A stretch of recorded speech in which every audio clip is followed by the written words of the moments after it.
also really trying to build up a coalition of creators across the different spaces as well, because as Clubhouse basically prepares for monetization in 2 weeks, we want to make sure we have as strong of a grouping as possible, and that everyone in Clubhouse, the creators, ideally we can stay allies, so we can have a lot of cross-pollination of audience.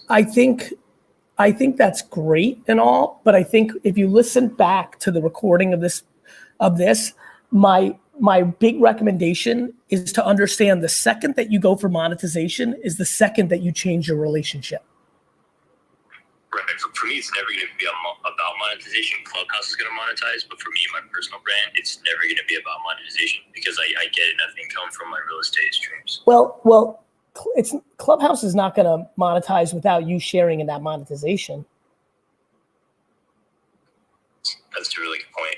And then, so, okay, well, I know that let's stay on that for a second, and I'll definitely answer this. Like, it's having really when you talked about allies and other community members, what you were really talking about was creating scale for monetization. If you really think about it, which is okay. What I think I've done differently than a lot of people over the last 2007, let's call it, 14, 13, 15 years is I've never tried to monetize directly on the person. Like I wrote books, so a publisher paid me. I spoke, so a conference paid me, right?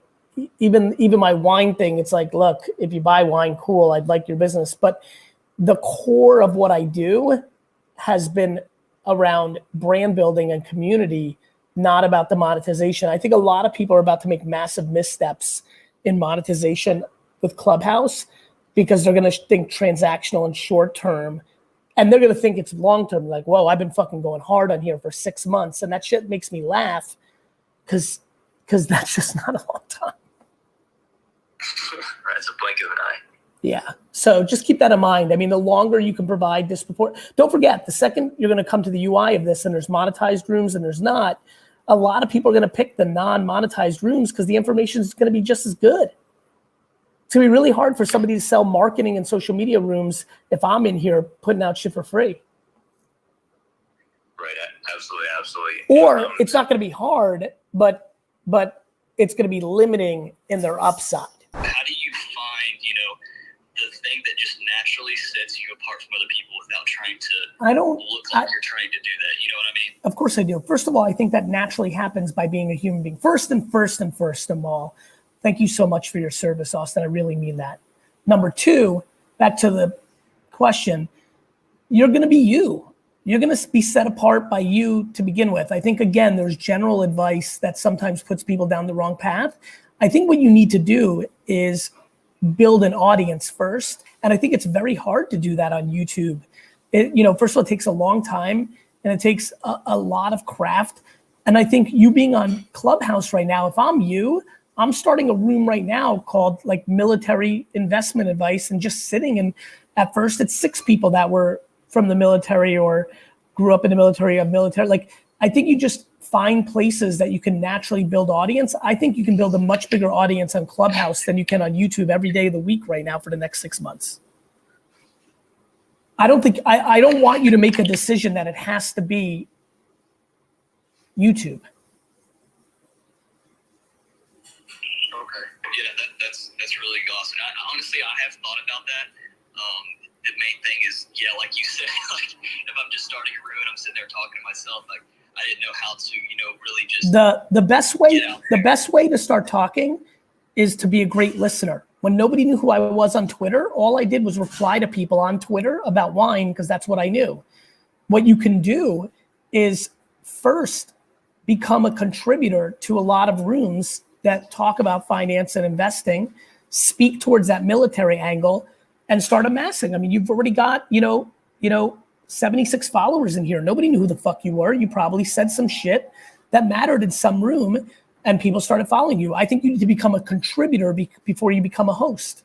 Go to dinner parties before you throw one. If you move to a new town and everything was about the dinner party scene, you couldn't just throw a dinner party when you first moved in. Nobody would show up. Nobody knows who you are. You just moved in. What you want to do is talk to somebody at the market and then they invite you to their dinner party. right? Then you go to that dinner party and you do a nice job conversating. 18 months later, you're throwing a dinner party. Got it? That's awesome, man. Yeah, I'll definitely do that. Thank you again. You got it, brother. I really just want to thank you. Your words really do resonate with a lot of people, and the power of your voice is just incredible. Thank you so much. Thank you so much. When you're talking about building a personal brand, how do you, what strategy is best to use? Because there's so many different facets. Would it be better to focus on building different platforms for each section of my life? No, I think you put out your whole life, but to your point, if you love music and dancing, doing that on TikTok smarter than doing that on LinkedIn, right? So every platform has its slang, but I think about it as real life. You're you, and if you're going to a fancy dinner with executives, you're gonna dress a certain way, you're gonna talk a certain way, you're gonna act a certain way. If you're going with your girlfriends to Vegas for the weekend, you're gonna be a different version of yourself. If you're hanging out with your siblings or parents or grandmother, you're gonna be a different version. If you're, at a festival, so always be you, always be prepared to share any part of you, but recognize the context of the room that you're in, the platform that you're in, what's the slang, what's the style, what's the vibe of that ecosystem. Yeah, that makes complete sense. And so this is what I'm kind of having trouble with because, for example, I come onto Clubhouse and we're having all of these social impact conversations where there's so much value being added. And then when people transition over to my Instagram, it's way more about my travel, which doesn't really kind of That's okay correlate. though. Yeah, that's okay though. So? I know so, which is better than I think so, I think it's time that you put in some of your social impact on your Instagram and be okay with getting 47 likes instead of 293. Everyone's so fucking in jail based on trying to get the same amount or more social math transactions per post that they've boxed themselves in. I mean, there's literally people that are dressing, guys that take their shirts off because they know they're going to get more likes, even though they want to talk about sports. I literally have guys saying things like, Gary, I want to put out sports cards content, but I did it once. It got 18 likes. I deleted it right away. But if I put out my fucking shirtless photo, I'm going to get 4,000. I'm like, well, what do you want? Do you want girls gawking at you? Do you need that? Or do you want to move yourself into a career of buying and flipping sports cards? Because if you do, you better start posting that way. Zara, my entire audience in 2009 for 3 years was built around wine. When I started making videos about business, that's not true. 15% liked it, but the 85% were like, what the fuck is this? I don't care about that. Talk about Pinot Grigio. You want to, when people click on your, on your Instagram, I mean, it really hurts you because when I click on your profile right now, you don't even have your socials connected because you're insecure about that vulnerability. What is the percentage of time you should be spending on these different platforms from YouTube, Instagram, Facebook to LinkedIn, and now Clubhouse? Go percentage-wise. So Benji, great question. Let me ask you a question. Of the platforms you're on, which one gets the most organic reach because I know you have a profile and I know YouTube's one of them, has the most organic reach currently based on the algorithm and the community that you built?